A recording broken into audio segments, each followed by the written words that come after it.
Hello everyone, it's Seth, probably better known as Saffron Olive, and it's time for another Instant Deck Tech. So today we are heading to Modern for a cool big mana deck. This is a Genesis Wave deck, looking to make a bunch of mana, cast a huge Genesis Wave, and use it to win the game.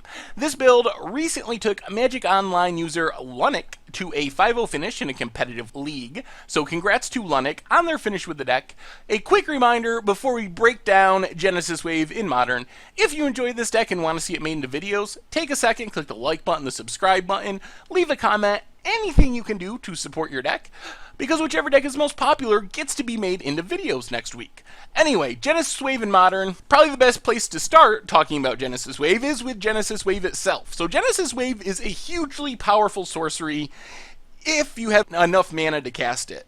So Genesis Wave, 3 green and X, you reveal the top X cards to your library and put any number of permanents with converted mana cost X or less onto the battlefield. So you can get a ton of power and toughness and lands, any permanents, planeswalkers, by using Genesis Wave, assuming you can have a ton of mana. So this deck is mostly focused on generating a ton of mana, so it is able to cast a Genesis Wave for at least 11 mana, which would make it X8, which lets you put a Craterhoof Behemoth on the battlefield should you hit one. And the deck also has the ability to loop Genesis Waves and get them progressively bigger each time. So sooner or later, you're going to cast a massive Genesis Wave, hit your Craterhoof Behemoth, and attack your opponent with this huge trampling Craterhoof Behemoth to win the game. Primal Command is kind of a backup plan. You can use this to search up your Craterhoof Behemoth if you don't have a Genesis Wave. You probably have a bunch of random elves and birds of paradise and so forth on the battlefield. Overrun your entire team, attack for lethal right then and there. And Kessig Wolfrun is to make sure that your creatures are lethal. So you Genesis Wave, maybe you Genesis Wave and miss on Craterhoof Behemoth, but you likely have the ability to make a ton of mana.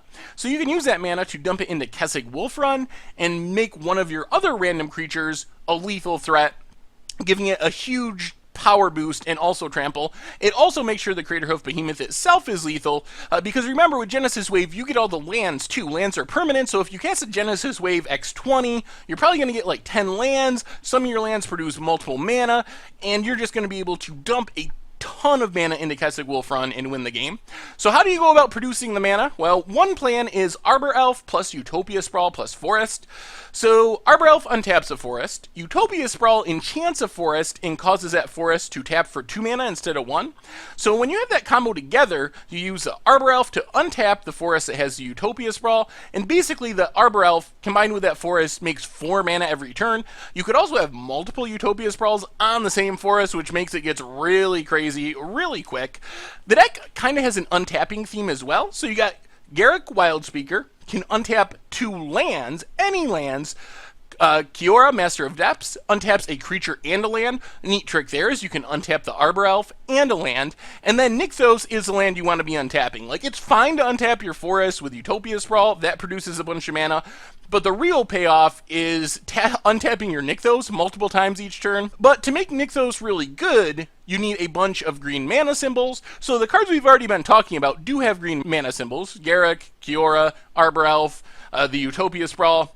But the deck plays a lot of creatures specifically for their green mana symbols. It also uses Birds of Paradise for additional ramp, but the big devotion cards are Oath of Nissa, which is awesome. Helps you find your planeswalkers, helps you find creatures that have green mana symbols, and it just sits on the battlefield and adds a devotion to your Nykthos. Eternal Witness adds 2 green mana with Nykthos, plus this is how you loop your Genesis Wave. So you cast a Genesis Wave X11, you get an Eternal Witness, get back the Genesis Wave, you probably hit a Nykthos, a bunch more green mana symbols, cast another Genesis Wave, this one even bigger, get another Eternal Witness, and before long you have your entire board on the battlefield in one turn by looping Eternal Witnesses. Kitchen Finks gained you some life, adds green mana symbols that are really hard to kill, because if it dies, it comes back, and Wistful Selkie draws you a card, keeps you cycling through your deck, and adds 3 green with Nykthos. So you want these creatures on the battlefield to pump up your Nykthos and make them super powerful. In the mana base, a bunch of fetch lands. You have a Stomping Ground and a Breeding Pool.